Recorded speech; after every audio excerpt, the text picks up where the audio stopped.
If you recently updated to iOS 26, you've probably noticed that every time you take a screenshot, it pops up as a full-screen preview instead of the usual small thumbnail. While it highlights Apple's new visual intelligence feature, it can also be quite distracting. If you prefer the old, cleaner look, here's how to turn off full-screen screenshot previews on your iPhone.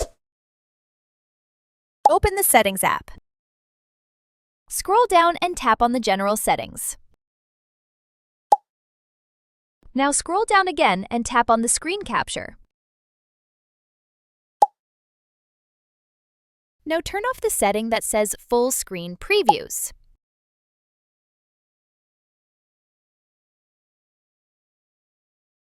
That's it! You've now turned off those annoying full-screen previews on iOS 26. Your screenshots will stay compact, and you can still open them anytime when you need to edit or share. Simple, quick, and much cleaner. For more updates like this, subscribe to our channel.